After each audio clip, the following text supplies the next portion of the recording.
Investigaciones del mar y la atmósfera como asistente científico. También trabajó como meteorólogo en el noticiero del Canal 13, Arriba Argentinos. Actualmente se desempeña como investigador en materia de cambio climático en el Instituto Nacional Antártico Argentino y en la Fundación Sustentabilidad Sin Fronteras. Además, es meteorólogo de América 24, habla alemán y es hincha de River. Bienvenido, Alpi, a nuestro programa. Bienvenido. Hola, hola, ¿me escuchan? Sí, perfecto. Muchas gracias por tu tiempo. No, por favor, por favor. Me agarraste justo en la calle y ahí estaba con un problema de sonido, pero ahí los escucho perfectamente. Bueno, es un honor tenerte en el bloque ambiental del programa. Muchas gracias por la invitación. No, no hay por qué. Bueno, queríamos saber cómo o cuándo o por qué decidiste estudiar Ciencias de la Atmósfera.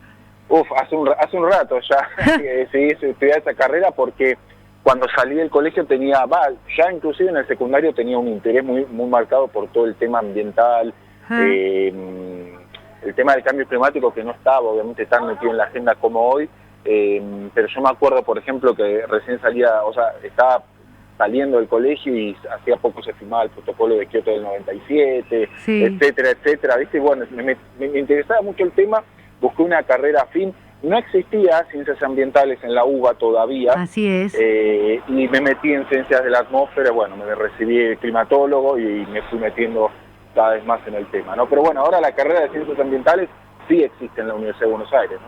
Sí. Así que los chicos que estén escuchando el programa, si les interesa, saben que no necesariamente tienen que hacer ciencias de la atmósfera. Bueno, tal cual. Mencionaste lo de cambio climático. Estas últimas semanas tuvimos muchas y muy diversas manifestaciones de este fenómeno en todo el mundo, ¿no? Sequías, sí, inundaciones, hielos. ¿Cómo describirías la situación actual y cuál crees que es la proyección para los próximos años? Mira, cualquier cosa, si no se me escucha bien, me decís, Carolina. Mira, el tema del cambio climático, como vos decís, ¿no? Terminó un mes que la verdad fue particular. Yo en lo personal, en todos estos años, nunca vi un mes en donde, digamos, en un mismo mes se dieran en distintos lugares del mundo fenómenos climáticos tan dispares y tan extremos. Claro. Y como ejemplos tenemos la ola de calor en Canadá, las lluvias extremas en China, las lluvias extremas en Alemania, sí, el calor en el Ártico, es decir, distintas señales muy dispares entre sí, todos justamente eventos climáticos extremos que tienen una relación con el calentamiento global, porque sabemos que el calentamiento global lo que hace es exacerbar los eventos climáticos extremos, es decir, los eventos climáticos extremos, que como los que dijimos recién, son naturales, pero el problema acá está en que el calentamiento global los exacerba, ¿no? Un planeta un poquito más caliente... aumenta la frecuencia. Aumenta la frecuencia y la intensidad, exactamente. Un planeta un poquito más caliente ya de por sí tiene más capacidad de contener humedad, y un planeta más caliente y más húmedo es el combustible perfecto, por ejemplo, para potenciar fenómenos como lluvias, huracanes, y como consecuencia de lluvias muy fuertes tenés las inundaciones. Entonces se te potencian fenómenos que ya existían antes. Obviamente, no en todos lados igual, no todo el tiempo, sino a lo mejor en verano más que en invierno, un año más que otro, pero sí está probado que hay una relación, ¿no? Y como investigador, o digamos desde la comunidad científica, ¿qué dicen de estos eventos? Porque yo recuerdo que en algún momento hasta había un negacionismo con relación a la existencia del cambio climático. ¿Sabes por qué? A ver. Porque en la década del 2000 el calentamiento global, o sea, la temperatura mundial, entró en un periodo de desaceleración. No es que paró de aumentar, siguió aumentando, pero más lento que antes. Sí. En la década del 80 y 90 venía muy acelerado el aumento de temperatura mundial. En la década del 2000 frenó un poquito, no frenó, pero siguió subiendo mucho más lento. Y desde el 2014 de nuevo sigue en una pendiente muy alta. Y eso tiene que ver con el Océano Pacífico. El Océano Pacífico, con la inmensidad que tiene, puede llegar a ser un reservorio o fuente de calor y humedad. Por ejemplo, el Niño. El Niño es cuando vos tenés un océano Pacífico muy caliente, y eso es fuente de humedad y calor a la atmósfera. Pero hay veces el Pacífico Norte que está muy frío y eso es sumidero de calor.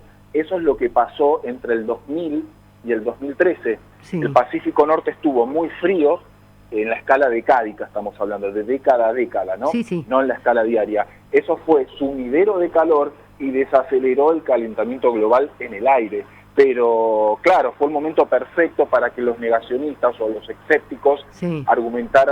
dieran sus argumentos en contra del calentamiento global, inclusive desde la comunidad. Ya te diría que esos, yo me acuerdo que estaba estudiando en esa época, o sea que me metía bastante en el tema, y te diría que ese porcentaje de escépticos dentro de la comunidad prácticamente ha desaparecido, ¿no? Ya que estamos hablando de esto, vale la pena decir, no sé si lo comentaste, que el IPCC, que es el panel intergubernamental de cambio climático, el lunes está por lanzar el sexto informe oficial, ¿no?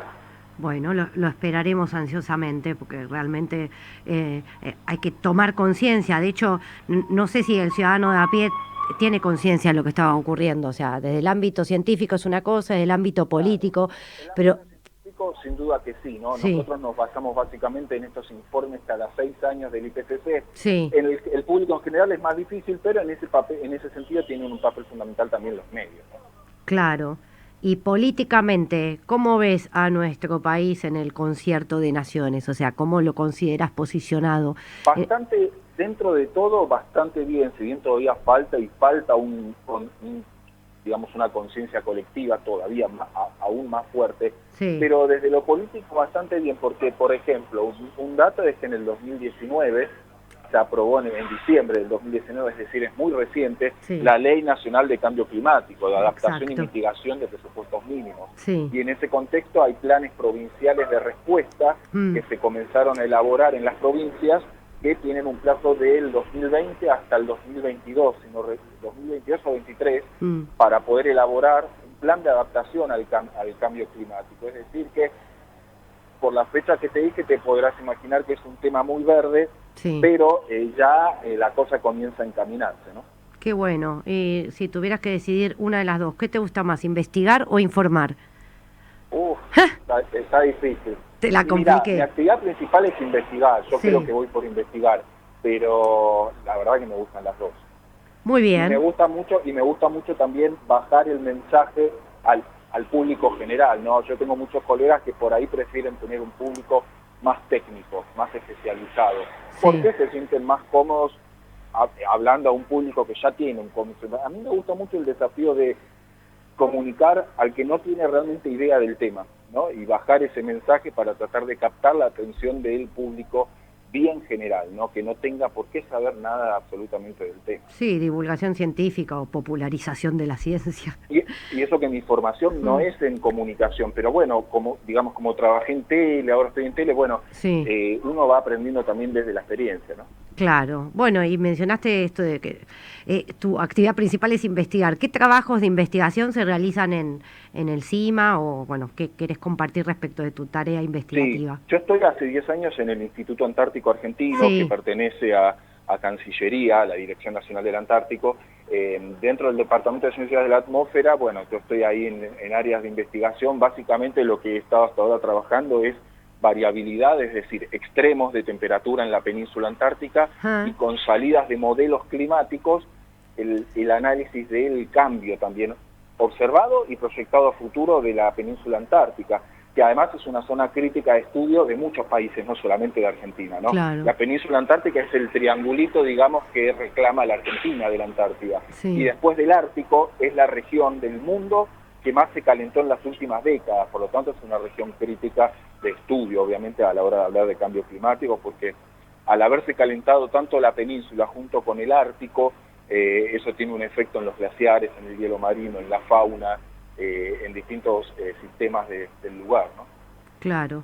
Bueno, si tuvieras la posibilidad de dar un mensaje en cadena nacional sobre las conductas personales que pueden colaborar con la acción climática, esto que te decía el vecino, ¿qué le transmitirías al vecino con relación a sus posibilidades de aportar a reducir, a mitigar el cambio climático o a adaptar?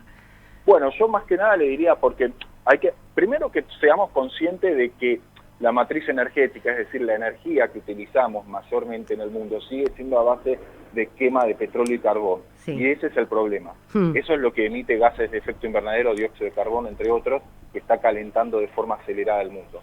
Ahora, la pregunta es, ¿por qué se quema petróleo y carbón? Bueno, para proveer de energía. ¿Y para proveer de energía a quiénes? A todos, tanto desde la lamparita que prendo en mi casa hasta la fábrica que produce el pullover o el vaso que yo consumo día a día.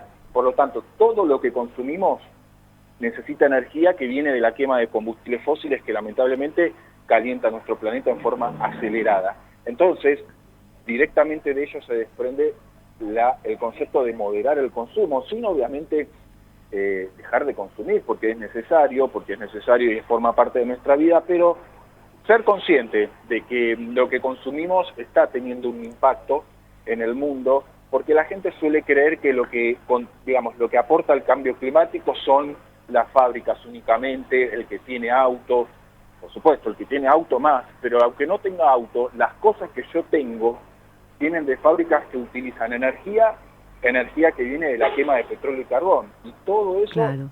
es dato, ¿no? O sea, calienta nuestro planeta. O sea, tomar conciencia de esto y a partir de ahí, bueno, llevar prácticas individuales de moderación más que nada. Yo creo Sí, que uso racional y eficiente. Uso racional, eficiente. Vos sabés que hablando de eficiencia, hay un montón de técnicas para tratar de moderar el calentamiento, digamos, desde bajar las emisiones hasta, por ejemplo, plantaciones de árboles y plantas para captura de CO2, pero vos sabés que entre todas esas prácticas, la más importante según un modelo del MIT, yo estuve en un workshop hace poquito, según el modelo de Massachusetts Institute of Technology, Sí. la eficiencia energética es la que juega un papel más importante a la hora de cuantificar el impacto que nosotros tenemos sobre el planeta en cuanto al calentamiento global, ¿no? A la emisión de gases de efecto invernadero. O sea que la eficiencia